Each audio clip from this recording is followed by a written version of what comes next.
Hello and welcome to part 2 of me and my conditions, autism. I did do like a 13-minute part 2 episode, and because like I said, I haven't written down notes of what I wanted to say, and I kept getting like not necessarily getting lost.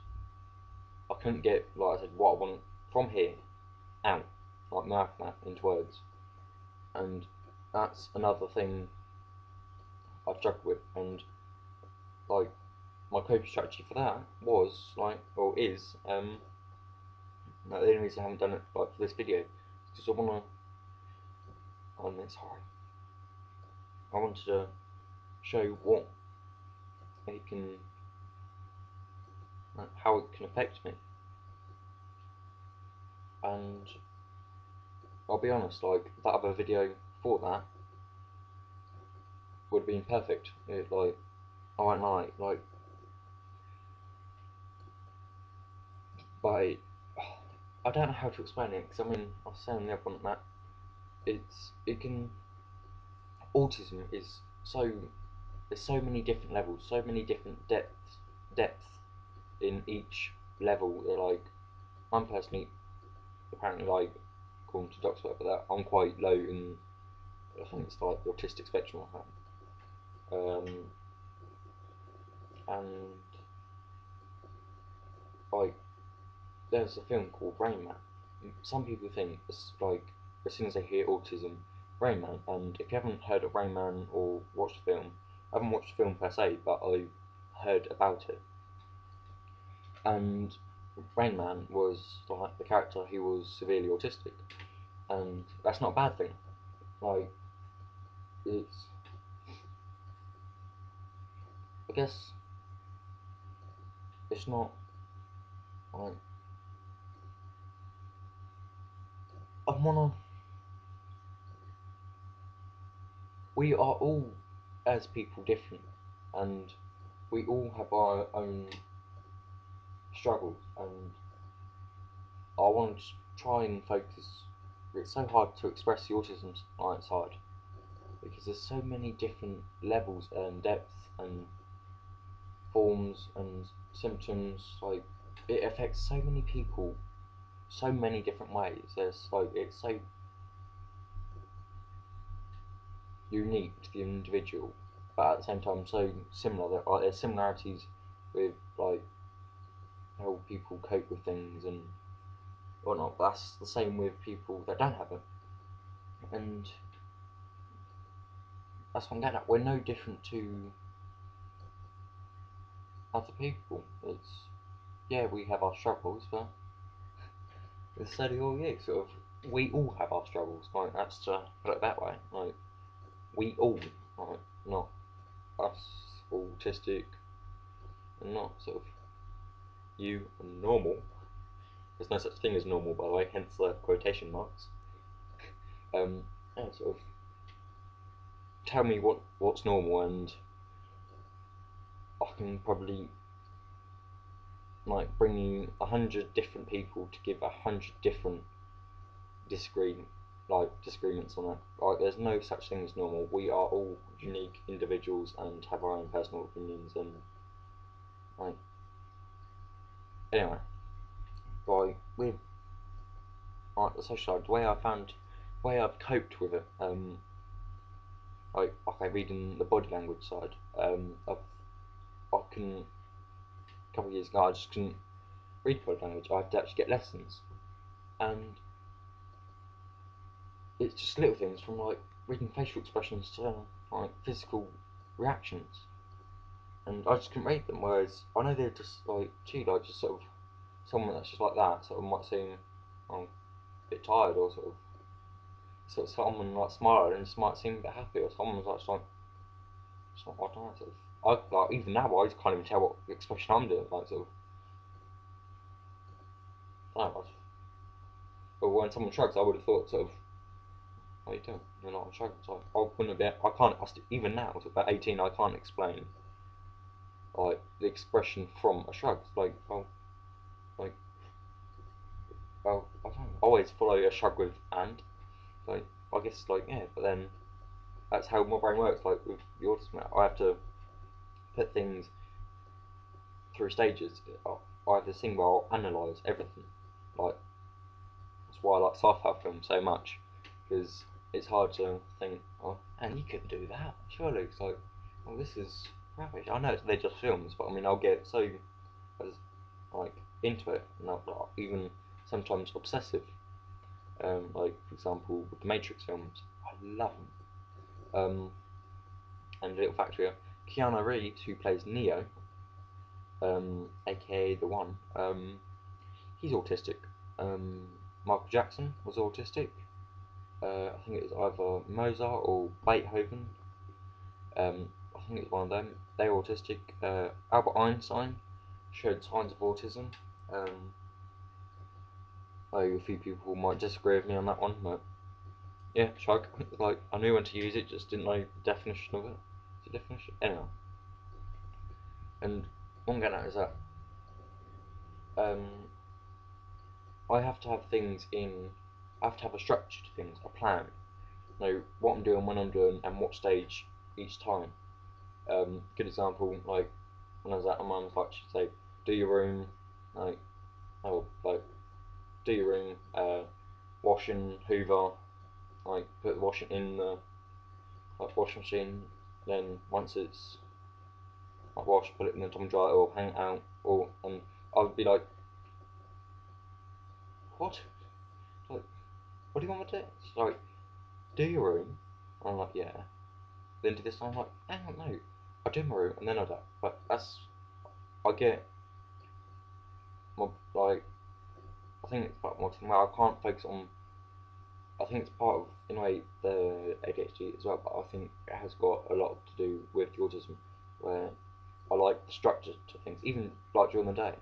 Like when I was, especially when I was at primary school, like with the whole learning about like routines and that. It'd be like set my alarm, argument's sake, 6:30. Like have like wake up, like sort of as soon as I'm awake. I'll take my medication, right, have cereal, get clothes and all that lot, and it's like that step-by-step instruction, in a way, a guide, a sort of timetable, so to speak, of how the day's planning out. And that's why I've never moaned about, not necessarily moaned about sort of having short breaks, or whatever, because, well, I've not been bothered how long they are. It's just like, I know a break's going to be from here till here. So from this time, like say maths, I'll focus on this, and I know as soon as it gets to this time, I've got like half an hour break. I have a break, and then once that half an hour's up, I'm doing, I can take English, and I focus on that, and so on and so forth. And a structure is a good way. A routine is a good way to keep organised, and even in like people without autism, but it's like it's in a way I personally find it's a helpful way to keep the in a way mentally organised, like sort of thinking, okay, I need to do this and then do that and then I'll do that. And although it can also be annoying at times, other people might be slightly different. Might be, some people might not be sort of as extreme, and some people might be like sort of, for example, with the whole like room, shower, washing clothes and all that lot.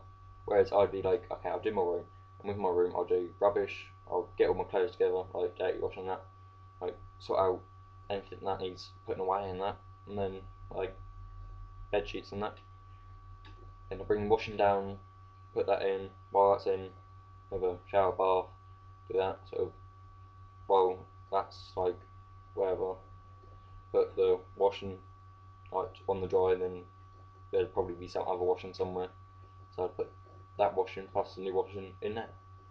And whereas other people might not be as to that like extreme, so to speak. Some people might just be when, like for example, with that same example, like sort of room, rubbish, washing, tumble dryer, like, then put it out and then get a shower, whatever, and then food. Some people might be like, okay, I'll do my room. Once you've done your room, then okay, then do sort of washing. While that's on, I'll get a shower. like do that whole sort of stage step by step rather than individual like I have to. But either way, so I find both help to have that timetable, so to speak.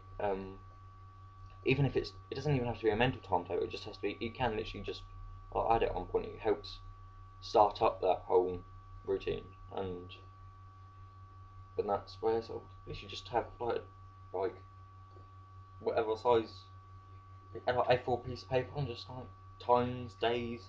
Okay, on this day I'll do washing. Pardon me. Sorry, I keep doing that. I really am. Yeah, this day I'll do washing, room, like shower at this time each night, and there you go from there. With the social side, there's only, I have to be honest, the main thing that's helped me with my social side is one, help from other people, but if you don't really know anyone that understands autism, like that is not actually a problem, because like I find a good way to realise what you're doing wrong socially is by figuring out what you're doing wrong socially, so to speak. And that might sound a bit confusing, but I mean, for example, I sometimes as autistic, you can we can we don't learn to filter things, so to speak. We just say it how it is. Like, so, for example, like if a person says, "Does this like dress make me look fat?" and if we thought it made them look like that, we would say. Whereas someone like that hasn't got that social um, struggle, so to speak. We think would like maybe like say like, well, no, but you might look better in this. And I quite like this example because there's like three stages to it. There's like the not understanding the filtration of the social norms, as well as I got taught it as a social norm where sort of like with no filtration would be like, sort of, does this dress make me look fat? And if for argument's sake they thought it made them look fat, we'd say, oh yeah. And that obviously hurts people's feelings, and we just wouldn't realise. Like, we'd think, what did I say wrong? Whereas then there's like the middle stage where it's like, does does this like dress make me look fat? And if we thought it did, we were like, oh, not really. No, so it's learned to minimalise it. And then there's like the like that was with the filtration, and then like there's the filtration and improvement on. Like it'd be like, does this just make me look fat? And like I said, like if for argument's sake we did think it did, we'd be like, no, but like it's basically like sort of like no, but then sort of rather than just say no and then let them, like I say, just go out and like I don't know, waiting for someone else to say it, and then sort of probably later on you might get think like, what you said it didn't. It's like, oh, yeah. Yeah, so yeah, with like the filtration plus like the improvement, it would be no, but you might look better in this. And I hope that explains it alright. I will be ending this one here. I really do hope this has helped, and if you've bared with this video up till now, thank you. If you haven't, well, obviously you can't hear me right now because you've gone, but I mean, yeah, I don't know where I was going with that one. But yeah, thank you for listening. I'm so sorry that I keep belching. I really am. Sorry. Um, yeah, I'm so thank you. Like seriously, thank you for listening. Um, please try and share this if you want to, or if you can.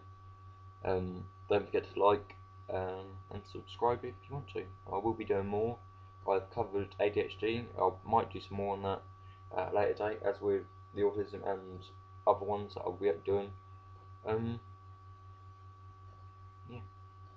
Till next time, tally ho, what? Goodbye.